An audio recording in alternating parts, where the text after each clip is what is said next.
صلی علیک یا رسول اللہ وسلم علیک یا حبیب اللہ صلی علیک یا رسول اللہ وسلم علیک یا حبیب اللہ۔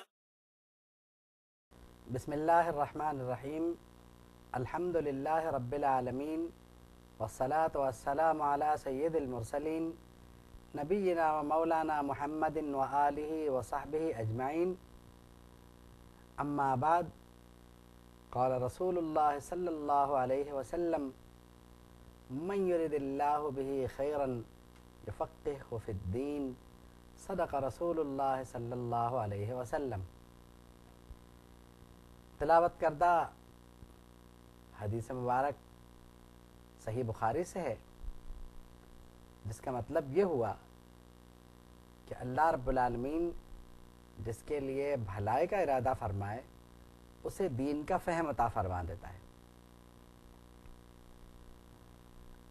یہ بڑے کمال کی بات ہے کہ فہم یعنی دین کی سمجھ بوجھ عطا ہونا، یہ بھی اللہ کے بارگاہ سے ایک نعمت ہے، اور یہ نعمت اسے ملتی ہے جو اس کی بارگاہ میں منتخب ہو جائے۔ اب مسئلہ یہ ہے کہ کیا اس انتخاب کے لیے کچھ شرائط ہیں، یا یہ انتخاب یوں ہی ہو جاتا ہے؟ تو اب دین کی فہم کا معاملہ ہے، اور یہ بھی ہے کہ اللہ جس کے لیے بھلائی کا ارادہ فرمائے، یعنی اس کا مطلب ہوا کہ جسے وہ اس منصب پہ چاہے فائز فرما، جسے فائز فرمانا چاہے اس کو دین کی سمجھ بوجھ عطا کر دیتا ہے۔ اور دین کی فہم بھی سب کو ایک سی عطا نہیں ہوتی، یعنی دین کی فہم کا جو معاملہ ہے، دین کا سمجھ میں آنا، وہ ہر شخص کی سمجھ میں ایک سا نہیں آیا کرتا۔ اسی لیے دین کی جو فہم ہے، دین کی جو فراست ہے، یا دین کی جو سمجھ بوجھ ہے، وہ بھی ہر شخص کو اس کی ذہنی صلاحیت کے مطابق عطا ہوتی ہے، یا یوں کہہ لیں کہ جتنی وہ اپنی بارگاہ سے چاہے عطا فرما دے۔ اس لیے آپ نے دیکھا ہوگا کہ علماء میں بھی درجات ہیں، ہر عالم ایک درجے کا تو ہوتا نہیں۔ یعنی اگر فرض کر لیں کہ ایک موقع پر 100 علماء کہیں سے فارغ التحصیل ہو رہے ہوں، یعنی انہیں اس بات کی سند دی جا رہی ہو کہ یہ عالم ہو گئے، تو بھی وہ 100 کے 100 بلحاظ سند تو ٹھیک ہے کہ ایک ہی کلاس میں تھے، ایک ہی جگہ سے فارغ ہوئے، لیکن 100 کا فہم ایک سا نہیں ہوگا، ان 100 کے فہم میں فرق ہوگا۔ اس کی مثال آپ یوں بھی لے سکتے ہیں، اگزامپل یوں بھی لے سکتے ہیں کہ امام بخاری یکتائے روزگار تھے، اس کے بعد پھر صحیح بخاری نہیں لکھی گئی۔ امام مسلم یکتائے روزگار تھے، لیکن ان کے مساوی پھر کوئی نہیں آیا۔ یوں سیاست کہ ایک ایک مصنف پہ آپ چلے جائیں تو آپ کو لگے گا کہ جو بھی تھا وہ اپنے مقام پر یکتا تھا، اس کے بعد ویسا کوئی نہیں آیا۔ یعنی اب جو بھی ہوگا، جہاں بھی ہوگا، وہ ان کے کتابوں کا پڑھ کر کے ہوگا۔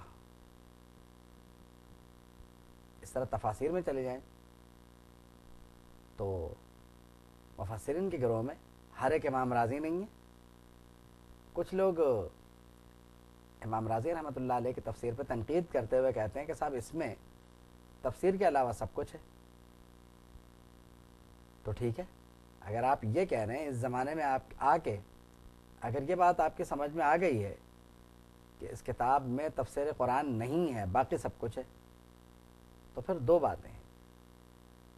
آپ ایک سورت کی تفسیر امام راضی کے انداز میں کر دیجئے، بات سمجھ میں آ جائے گی، کیونکہ آپ کے سمجھ یہ بات تو آ گئی نا کہ اس میں تفسیر نہیں ہے. چلیے ایک صورت کی تفسیر آپ کر دیجئے, کم سے کم یہ تو ہوگا کہ امام رازی نے جو چھوڑا تھا وہ انہوں نے پورا کر دیا. دوسری بات یہ ہے کہ آپ نے کہا کہ امام رازی کی تفسیر میں تفسیر کے علاوہ سب کچھ ہے. الحمدللہ آپ کو دین کی اتنی فہم اگر مل گئی ہے, اتنا فہم دین کا اگر آپ کو حاصل ہو گیا ہے,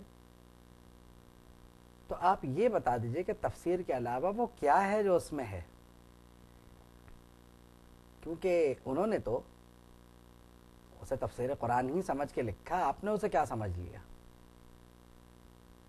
یعنی یہ کہ اگر تفسیر نہیں لکھی اور سب کچھ لکھ دیا تو اس کا مطلب آپ کی نظر میں وہ عالم نہیں ہوئے. تو اگر وہ عالم نہیں ہے تو پھر کیا ہے؟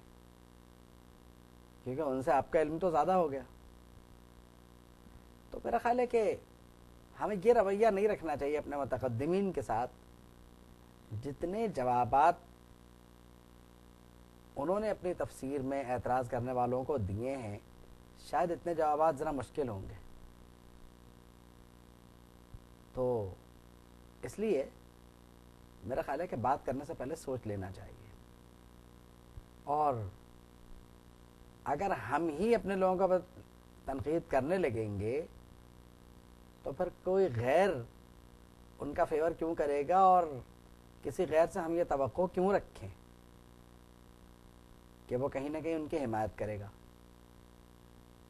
دوسری بات یہ ہے کہ ہو سکتا ہے کوئی غیر اس لیے تنقید نہ کرے کہ جب آپ کر ہی رہے ہیں تو وہ اپنا وقت کیوں ضائع کرے. آپ کی ہوئی تنقید زیادہ معتبر ہوگی بجائے اس کے. اور یہ بھی ہو سکتا ہے کہ جس پہ آپ تنقید کریں وہ اس کی حمایت میں سرگرم ہو جائے تاکہ آپ زیادہ زیادہ تنقید کر سکیں. مغرب کا رویہ تقریباً ان معاملات میں یہی ہے کہ وہ, کیونکہ کبھی کبھی ایسی باتیں آپ کو ضد دلانے کے لیے بھی ہوتی ہیں, تو اہل علم کو چاہیے کہ اپنے اختلافات کو یوں منظر عام پہ نہ لائیں کہ ان سے کچھ اور اختلافات کو ہوا ملے اور یہ سمجھا جا سکے کہ چلیے یہ تو ہمارا کام خود آسان کر رہے ہیں, اس لیے ضرورت نہیں ہے تنقید کی. بات یہ ہے کہ فہم دین جو ہے یہ عوام کے لحاظ سے شاید اس کے معنی اور ہوں گے, علماء کے لحاظ سے اور ہوں گے, مفتیان کرام کے لحاظ سے شاید اس کے معنی اور بنیں گے. تو فہم دین سے بھی حدیث شریف میں تو فہم مطلق مراد ہے, تو یہ بھی فہم ہی ہوگا کہ اگر کسی کو نماز کے مسائل پوری طرح آ جائیں اور وہ نماز صحیح پڑھنے لگے, اور اسی کو روزے کے مسائل بھی آ جائیں وہ روزہ صحیح رکھنے لگے, تو ہمارے درجے پر تو یہی فہم دین ہے.